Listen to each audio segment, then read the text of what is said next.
እንደ ቀልድም ቢሆን እሄዳለሁ አትበለኝ የኔ እናት ስታሳዝን። ውይ ሀይሚዬ ማለት ነው። ሰላም ቤተሰብ እንዴት ናችሁ? ደህና ናችሁ? እኔ በጣም ደህና ነኝ እግዚአብሔር ይመስገን። ባላችሁበት ሰላማችሁ ብዝት ይበልኝ። እንግዲህ ዛሬ ቡራዬ በቅመሟ ቤት መጥቷል። በነገራችን ላይ ለምንድነው ሀይሚ የምታሳዝነኝ? ከምር እውነት ለመናገር ማለት ነው። ሀይሚ ብሩኬን ፕራንክ ስንታረገው ያን ያህል አይደለም ግን ብሩኬ ሀይሚን ፕራንክ ሲያረጋት ፕራንክ እንደሆነ እያወኩ ራሱ ፊዚካል ታሳዝነኛለች። ለምን እንደሆነ አላውቅም። ተፈጥሮዋ በጣም ነው የምታሳዝነኝ። እሷ ልጅ ግን አይታችኋታል? የምታሳየው የነበር ሪያክሽን ምናምን ሚፍታ የት እንደሄደ አላውቅም።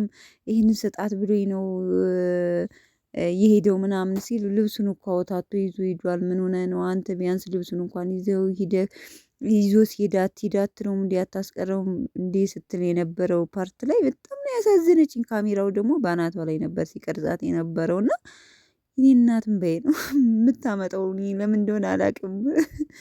እኔ ውድ ማለት ነው። ለማንኛውም ዛሬ እንግዲህ ከሚፍታ ጋር እንትን ብለው ብሩኬ ዱባይ ሊሄድ ነው። ኧረ ተው ቡራዬ ተው፣ በቃ ሀይሚን እንደዚህ አታሰቀይብን ማለት ነው።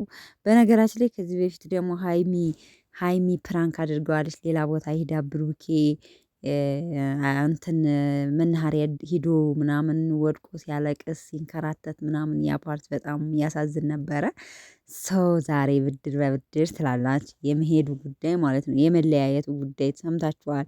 ከዚህ በፊትም ያው ሀይሚ ተለየች ብሎ እሱ በጣም ተጎድቶ ነበር። ዛሬም ደግሞ ሀይሚ በሀሳብ ብሩኬ ሊለየኝ ነው ብላ በጣም ተጨንቃ ነበረ። በነገራችን ላይ የምትወዱት ሰው ኢቭን አይደለም በጣም የምትወዱት በጣም እንትን የምትሉት ሰው ኢቭን የሆነ ሰው እንኳን አብሯችሁ ሰንብቶ ሲለያችሁ እምባ ነው የሚላችሁ። እናቴ ትሞት በጣም ይገርመኛል። እውነቴን ነው የምላችሁ። እና ከባድ ነው የለመዳችሁ ሰው ሲለያችሁ ማለት ነው።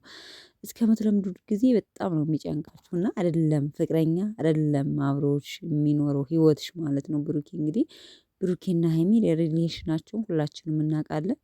አሁን ደግሞ አንድ አይኑ የተከራይተው አንድ ቤት ነው እየኖሩ ያሉት ፏ ብትን ብለው ደስ በሚል ሁኔታ ማለት ነው። እና እንዴት ይሄ ጣፋጭ የሆነ ህይወት ሊቀርብኝ ነው ብላ በጣም ታስባለች ማለት ነው። እና በጣም ነው ያሳዘነችኝ። እሱ ብቻ ግን ሚፍታ እንግዲህ ሁላችሁም ታውቁታላችሁ። ከነሱ እንትን የተከራየውና ደስ ይላል። በነገራችን ላይ እሱ ልጅ ወደዋሉ ደስ ይለኛል። ሁለመናው፣ ጨዋታው፣ ቀልዱ ሰው ብቻ አላቅም በጠቃላይ ደስ ይለኛል ማለት ነው። እና ለማንኛውም ቅመምዬ ፕራንክ ታደርጋለች እንደምትበቀየው እርግጠኛ ነኝ። እሺ የአንቺ አይዲያ ደግሞ ከብሩኪ በጣም ይበልጣል። የኔ ወድ የኔ ቅመም ግን እስኪ አታሳዝኝ። ይሁን የሚያሳዝን ነገር አለ ማለት ከህይወቷ ጋር ተያይዞ ነው እንደው አላቅም ብቻ ታዛዘናለች። ለማንኛውም በጣም ደስ የሚል በዛውም ደግሞ የሚያሳዝን እንዲሁም ደግሞ ዘና የሚያደርግ ቪዲዮ ነበረ ማለት ነው። ለማንኛውም ይመቻችሁ ቤተሰቦች። መልካም አዳር። ቅመምዬ ግን ሰዓት እያስተካከልች ብትለቂልን አሪፍ ነው እላለሁ። ትናንትና ላይቭ ላይ ገብተው ነበረ። በጣም ደስ ይላል። በነገራችን ላይ ብሩኬ ላይቭ ሲገባ አንበሳ በአንበሳ ነው የሚሆነው። በጣም ደስ አይልም? ጨረቃ ፋሚሊ ትለያላችሁ ማለት ነው። ለማንኛውም መልካም አዳር ቤተሰብ፣ ወዳችኋለሁ። ባይ ባይ